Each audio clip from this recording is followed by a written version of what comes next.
हर हर महादेव, जय मां जगदम्बे। मैं वैद रवि वैद चैनल में आप सब वैद भाई मित्रों, हकीम और डॉक्टरों का स्वागत करता हूं। वैद मित्रों, आज मैं आपके लिए लेके आया हूं पारद भस्म। नाम तो सुना ही होगा और नाम सुना है, लेकिन उसका गुणों के बारे में भी अपूर्व सुना होगा, भरपूर सुना होगा।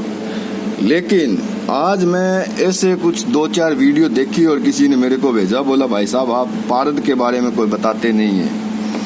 तो लेकिन आपको जो अनजान लोग हैं उनको सिर्फ इस वीडियो को देखना और सुनना और समझना है, और जो जानकार है वो इस चीज में हाथ डाले, अन्यथा इन चीजों में हाथ ना डाले। क्योंकि इन लोगों ने, ये मेरी 27 साल पुरानी मेरे गुरुजी द्वारा बनाई गई पारद भस्म है, 101% गारंटीड है। अगर कोई इस भस्म को नकली साबित कर दे, 1 लाख रुपए इनाम है उसको, और ना कर सके तो उससे 2 लाख लूं फिर मैं। तो ये पारद भस्म है, और आज तक 27 साल में ज्यादा से ज्यादा 3 ही लोगों को एक खसकास के बराबर हमने इसकी मात्रा दी है। मतलब 27 सालों में 3 ही लोगों को आज तक मात्रा इसकी दी है। तो ये पारद गोली ये भी उसी समय की है। ये हम दाद, खाज, खुजली और बवासीर के रोगों में इस्तेमाल करते हैं। खेचरी गुट्टिका की जो मैं बात आपको बताऊंगा, पारद किस प्रकार शुद्ध किया जाता है और किस तरह इसकी भस्म बनाई जाती है, ये भी मैं आपको इसी वीडियो में बताऊंगा। पर लेकिन सबसे पहले आपको जानना चाहिए वे पारद एक्चुअली है क्या चीज और कहाँ से आता है। पारद साक्षात जिसको देवादिदेव महादेव का स्वरूप माना गया है। आजकल के मतलब ये लड़के जो YouTube पे बैठ जाते हैं, बोलते हैं पारद भस्म हम खिलाएंगे, पारा भस्म ये है, पारा भस्म वो। पारा भस्म के बारे में सिर्फ 2-4 अच्छे वैद्य, पंडित जी भी है, 2-4 और है अच्छे वैद्य जिनको पारद के अच्छा ज्ञान है। तो उनके अलावा शायद मेरे नज़र में तो और किसी को, मुझे लगा नहीं भी किसी को पारद भस्म के बारे में और पारद का किसी को ज्ञान हो। क्योंकि एक कहावत है, मेरी नहीं है, युगांतरों से चली आ रही है, ऋषि मुनियों द्वारा ये बताई गई ये बात। कहते हैं योनि में बिंदु और अग्नि में पारा जो रखे वो गुरु हमारा।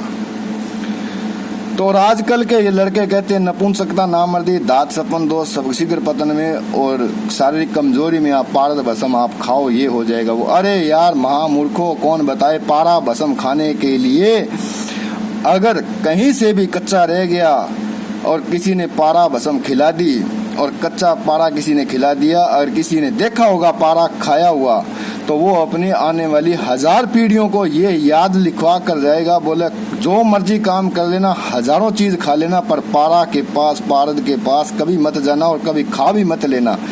क्योंकि उसको देखने वाले की रूह कांप जाती है, इतना शरीर को छलनी कर देता है ये पारा। ये देवादिदेव महादेव साक्षात उनका विरज है, उनका रस है, रसेंद्र। इसके हजारों 108 नाम है इसके। जितने महादेव के नाम है उतने इसके नाम है। तो इसको शुद्ध करने के लिए पता नहीं कितने संस्कार ऋषि मुनियों ने लिखे हैं। पर आजकल के जो हमारे जो वैद्य आलसी जैसे मेरे जैसे हैं, तो उनको इतनी टाइम नहीं मिलता है। वो नमक से, खांड से, चीनी से, फटकड़ी से, पानी से धो लेते हैं और बोलते हैं शुद्ध हो गया। पर लेकिन ये पारद हमारा जो है 18 संस्कार किया हुआ गारंटेड है। पर ये भी हम कजली में, जैसे हम रसायन बनाते हैं कोई भी, तो इसकी कजली बनाते हैं, कजली का ही ज्यादा इस्तेमाल किया जाता है। और बाकी जो पारद भस्म है ये 27 सालों में हमने 3 आदमियों को खिलाई है, वो भी बहुत ही कम मात्रा में, और अभी भी इतनी की इतनी पड़ी है ये पारद गुट्टी का। और जो पारद गुट्टी का जो हम बनाते हैं, ये पारद गुट्टी का चांदी द्वारा और रत्ती द्वारा, जो रत्ती गुंजा होती है उसके द्वारा ये बनाई गई। इसकी बनाने की विधि मैं आपको किसी दिन और दिन बताऊंगा। तो इसको बनाने की जो विधि है, ये बवासीर, रक्त के रोग है, खून की खराबी, उसमें दी जाती है। इसकी म्याद होती है 3 महीने, एक्सपायरी डेट होती है 3 महीने बाद। जब इसका इस्तेमाल करना शुरू करते हैं तो इसकी म्याद होती है 3 महीने, 3 महीने बाद ये एक्सपायर हो जाती है। इसको पुनः जीवित करने के लिए सत्यानाशी का रस लेते हैं, और सत्यानाशी के रस में दोला यंत्र करना पड़ता है 24 घंटे, फिर ये पुनः जीवित हो जाती है। तो इसी तरह जो ये पारद भस्म है, ये येलो कलर की आपको पीले रंग की दिखाई दे रही है। इसको बनाने के लिए अब इनको पता ही नहीं मुद्रा क्या होती है। पारद को रखने के लिए, संभालने के लिए मुद्राएं लगाई जाती है। मुद्राओं का ज्ञान और इसको शुद्धि करने के लिए, इसको भस्म करने के लिए कितनी मतलब कठिन परिस्थितियों से गुजरना पड़ता है वो मैं आपको बताता हूँ। आसान काम नहीं है सिर्फ एक नाम लेना, पारा भस्म हम खिला देंगे। अरे नाम तो हर कोई ले सकता है, बच्चा भी ले देगा, पर बनाते हैं तो मतलब ऊपर से नीचे से धुआं निकलना शुरू हो जाता है। और कहीं से भी अगर कच्ची रह गई तो बनाने वाला भी मरता, और खाने वाले के तो समझ लीजिए भाई उसके तो कोई भगवान अगर बचाए तो बचाए, वरना उससे खतरनाक मृत्यु अगर कोई उसको देखेगा तो देखने वाले की पहली मृत्यु हो जाती है, मौत आ जाती है, मतलब इतनी खतरनाक मौत होती है उसकी। तो मित्रों, मैं आपको बताता हूँ ये किस तरह बनाते हैं और इसको किस तरह इसको प्रयोग किया जाता है कितने रोगों में। तो जरा ध्यान से सुनिए। और वही वैद्य इन चीज़ों में हाथ डाले जिन्होंने गुरु की दीक्षा ली और गुरु के सानिध्य में रह के पारद का पूरा ज्ञान लिया हो, पूरी तरह पढ़ा हो, पूरी तरह जाना हो, पूरी तरह समझा हो, और गुरु की देख रेख में पारद का शुद्धिकरण किया और पारद की पहले कभी भस्म बनाई हो तो ही, अन्यथा केवल वीडियो पे आधार पर मतलब आप इस पे हाथ ना डालें। अगर कोई नुकसान होता है तो ना चैनल है जिम्मेवार और ना मैं जिम्मेवार हूँ, आप खुद इस बात के जिम्मेवार होंगे। तो चलता हूँ मैं आपको नुस्खे की ओर। कोई अच्छे वैद्य अपने आंढ गुआंढ में, आस पड़ोस में, उनसे पूछिए, मेरी वीडियो दिखाइए क्या बात सच्चा है या झूठ है।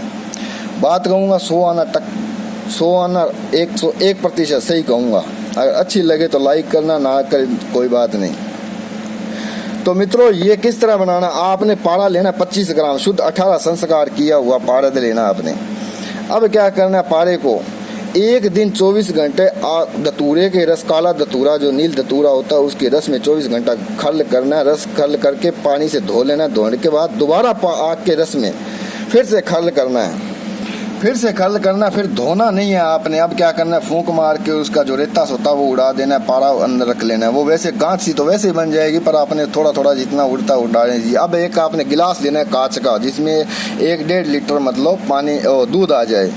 उसमें जितना पारा है उस पे 1 इंच ऊपर पान के पत्तों का रस आ जाए, इतना पान का पत्तों का रस लेना है। अब आपने क्या करना है, एक रंग की देसी गाय हो, जब दूध चोता हो तब आपने उस वक्त उसको गिलास उसमें जिसमें पारा है और पान का रस है वहाँ लेके जाना है और गाय के दूध की उसमें धार मारनी है। एक धार मारनी है और 1 चुटकी उसमें बंसलोचन और 1 चांदी का वर्क उसमें डाल देना है। और जो बरगद होता है, बरगद की लकड़ी से उसको हिला देना है।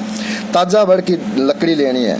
इस तरह जब पूरा गिलास भर जाए, हर धार पे 1 वर्क और 1 चुटकी वंशलोचन उसके अंदर डालना है और अच्छी तरह उसको धूप में, जब गिलास भर जाए तो 24 घंटे मतलब उसको धूप दिखानी है। मतलब जब जितनी देर धूप हो करारी तब तक उसको धूप में रखे, बाद में उसको उतनी की तापमान पे या बल्ब के सामने उसको रखना है। बाद में उसको बाहर निकालना, निकालने के बाद आपने दूध अलग कर लेना है। वो दूध आपको काम आएगा, वो भी उसका तेल तिल्ला बनाने के लिए मैं आपको बताऊंगा किस प्रकार इस्तेमाल किया जाता है। अब आपने पारा निकालना है। पारे को क्या करना है, इन औषधियों के रस में आपने खरल करना है इसको। पर मित्रों, खरल करने से पहले आपको मैं बता दूं, मुद्रा का ज्ञान बहुत विशेष होता है पारद का। जो कहते हैं ना, योनि बिंदु अग्नि पारा जो रखे वो गुरु हमारा। तो पारद को अग्नि में जो रखने के लिए बहुत कुछ करना पड़ता है। तो ये जो आपको 2 मुद्राएं मैं आपको बता रहा हूँ, ये आपको बहुत आगे तक लेके जाएगी और इससे आप गंध का तेल निकाल सकते हैं। जल यंत्र होता है अपना गिलास के अंदर, गिलास बना होता है, जो उसकी बाहर चूड़ी होती है, आपको मैं दिखाऊंगा। अभी यहाँ तो नहीं है, लेप पे पड़ा है, और जिस पे प्लेट लगी होती है। और जो किसी को देखना हो तो वो मेरे व्हाट्सएप पर मतलब पर्सनली व्यक्तिगत में मुझे मैसेज करे, उसको मैं फोटो दिखा दूंगा, उसको लाइव दिखा दूंगा। भाई ये जल मुद्रा है, इसके अंदर पारा और गंध का आप तेल बना सकते हैं।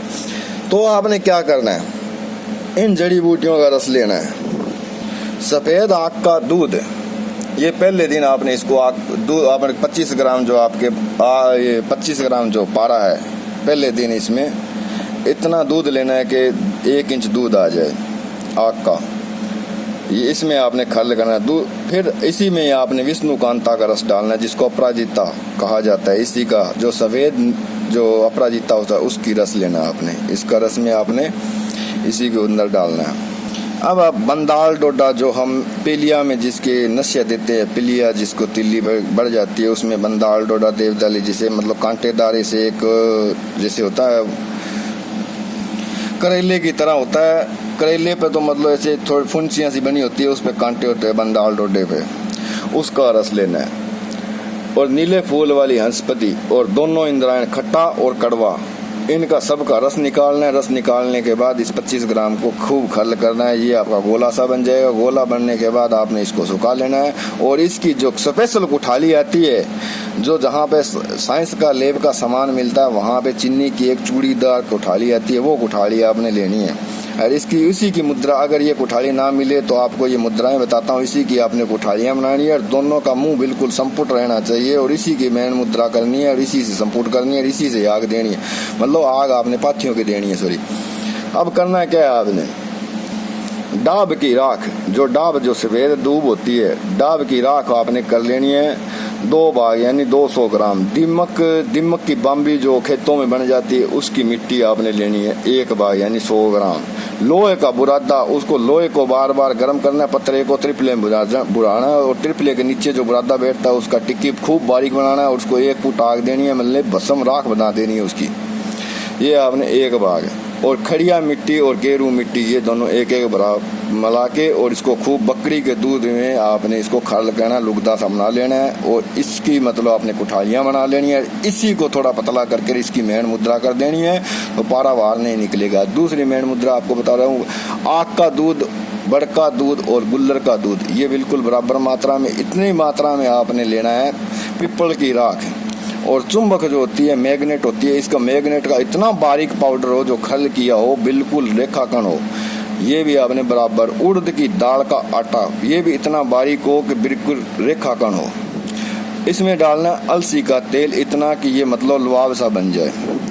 अब आपने क्या करना है, इसके मतलब इसी की कुठाली बना सकते हैं। इसी की अगर कुठाली है आपके पास चीनी वाली, वो साइंस लेब वाली, तो इसकी आप मेन मुद्रा करिए और इसकी आग दीजिए। आग का आपको पता है पारद कितनी आग मांगता है, इसको 1.25 किलो से लेके 100 किलो तक की आग दे सकते हैं। और जो दूसरी मुद्रा आपको गुल्लर आग भर दूध वाली, पीपल राख वाली, चुम्बक वाली बताइए, इसी में आप जल यंत्र द्वारा इसकी मेन मुद्रा करके गंधक का तेल आप बना सकते हैं।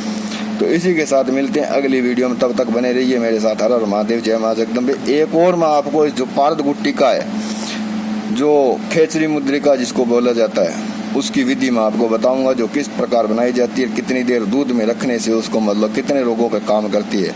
और ये जो पारद भस्म है हमारी अलग अलग अनुपान के साथ बहुत गुण करती है। और ये आपको 3 जब आप आग देंगे, उसकी पहली आग में ये पीली बन जाती है, दूसरी आपको स्वर्ण रंग की मिलेगी, तीसरी में फिर स्वर्ण कलर की, मतलब यही कलर आता रहेगा।